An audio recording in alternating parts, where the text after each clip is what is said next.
नमस्कार. भारतीय संविधान हे फक्त एक कायद्याचं पुस्तक आहे का? नाही, अजिबात नाही. खरं तर ही आपल्या देशाची, आपल्या राष्ट्राची एक जिवंत, सतत बदलणारी आणि विकसित होणारी कहाणी आहे. आज आपण याच प्रवासाची गाथा उलगडणार आहोत. तर चला या प्रवासात थोडं खोलवर शिरूया. बघा, हे केवळ काही नियम किंवा कायदे नाहीत. ही कहाणी आहे की भारताची लोकशाही कशी अधिक मजबूत झाली, समाजात बदल कसे घडले आणि सगळ्यात महत्त्वाचं म्हणजे नागरिकांचे हक्क कसे विस्तारत गेले. आता हा सगळा प्रवास सोप्या पद्धतीने समजून घेण्यासाठी आपण त्याला 3 मुख्य टप्प्यांमध्ये किंवा स्तंभांमध्ये विभागून पाहूया. ते स्तंभ आहेत लोकशाही, सामाजिक न्याय आणि या सगळ्याचं रक्षण करणारी आपली न्यायव्यवस्था. चला तर मग सुरुवात करूया आपल्या पहिल्या स्तंभापासून. लोकशाही. संविधानाने आपल्याला फक्त मतदानाचा हक्क दिला नाहीये. नाही, त्यानं सत्तेला लोकांच्या घरापर्यंत, त्यांच्या दारापर्यंत आणण्याचा प्रयत्न केलाय. आणि हे नेमकं कसं झालं तेच आपण आता बघणार आहोत. तर मग हे सत्तेचं विकेंद्रीकरण म्हणजे नेमकं काय? अगदी सोपं आहे. म्हणजे देशाचा कारभार फक्त दिल्लीतून नाही चालणार, तर तो प्रत्येक गावात, प्रत्येक शहरात पोचला पाहिजे, जेणेकरून सामान्य माणसाला सुद्धा वाटेल की हो, ह्या कारभारात माझाही वाटा आहे. ही गोष्ट ना 3 महत्त्वाच्या टप्प्यांतून पुढे गेली. बघा, सुरुवातीला काय होतं, आपण फक्त आपले नेते निवडून द्यायचो. पण मग आल्या 73वी आणि 74वी घटनादुरुस्ती. यांमुळे पंचायत आणि नगरपालिकांना खरेखुरे अधिकार मिळाले. आणि मग आला तो मैलाचा दगड, 2005चा माहितीचा अधिकार. ह्या कायद्याने तर सामान्य माणसाच्या हातात एक मोठी शक्ती दिली, सरकारवर थेट नजर ठेवण्याची. माहितीचा अधिकार म्हणजे RTI हा तर एक गेम चेंजर ठरला नाही का?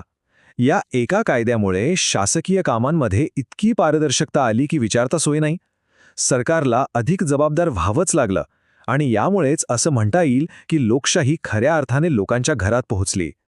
बरं, आता वळूया आपल्या दुसऱ्या महत्त्वाच्या स्तंभाकडे, आणि तो आहे सामाजिक न्याय आणि समता. कारण आपलं संविधान फक्त राजकीय स्वातंत्र्याबद्दल बोलत नाही, तर ते एक असा समाज घडवण्याचं स्वप्न पाहतं जिथे सगळ्यांना समान संधी मिळेल. आणि हे फक्त बोलण्यापुरतं नाहीये. संविधानाने फक्त समानता हवी असं म्हणून सोडलं नाही, तर ती प्रत्यक्षात आणण्यासाठी काही ठोस उपाययोजना केल्या आहेत. जसं की अनुसूचित जाती जमातींसाठी आरक्षणाचं धोरण, अल्पसंख्याकांना शिक्षण आणि नोकरीत संधी, अत्याचारांपासून संरक्षण देणारे कायदे आणि महिला सक्षमीकरणासाठी विशेष तरतुदी. आता महिला सक्षमीकरणाचा विषय निघालाच आहे, तर एक प्रश्न मनात येतोच. तो म्हणजे संविधान लागू झाल्यापासून आजपर्यंत राजकारणात महिलांचा सहभाग किती वाढलाय? आपण खरंच प्रगती केलीये का? चला, आकडे काय सांगतात तेच पाहूया. बघा, 1951-52 मध्ये जी पहिली लोकसभा होती, त्यात महिला खासदारांचं प्रमाण किती होतं? फक्त 4.5%. हो, फक्त 4.5%. ही फक्त एक सुरुवात होती. आणि 2014 मध्ये हाच आकडा वाढून 12.15%वर पोचला. म्हणजे वाढ नक्की झाली आहे, पण अजूनही बराच लांबचा पल्ला गाठायचा बाकी आहे, हेही तितकंच खरं आहे. हा जो तक्ता आहे ना, तो 1951 पासून 2014 पर्यंतची संपूर्ण कहाणी सांगतो. यात एक गोष्ट अगदी स्पष्ट दिसते. सुरुवातीची काही दशकं ही वाढ खूपच हळू होती, पण नंतरच्या वर्षांमध्ये महिलांचा राजकारणातला सहभाग हळूहळू का होईना पण निश्चितपणे वाढत गेलेला दिसतो. चला, आता येऊया आपल्या तिसऱ्या आणि शेवटच्या स्तंभाकडे, आणि तो आहे न्यायव्यवस्था. एक सोपी उपमा देतो. समजा आपलं संविधान एक मोठी भव्य इमारत आहे, तर आपली न्यायव्यवस्था त्या इमारतीची संरक्षक आहे, तिची राखणदार आहे. आपल्या संविधानाला नेहमी जिवंत दस्तऐवज किंवा लिव्हिंग डॉक्युमेंट असं म्हटलं जातं. का? कारण ते वेळेनुसार बदलू शकतं, स्वतःला नव्या काळात सामावून घेऊ शकतं. पण या बदलांवर सुद्धा एक मर्यादा आहे, आणि हीच मर्यादा ठरवण्याचं अत्यंत महत्त्वाचं काम आपल्या न्यायव्यवस्थेने केलं आहे.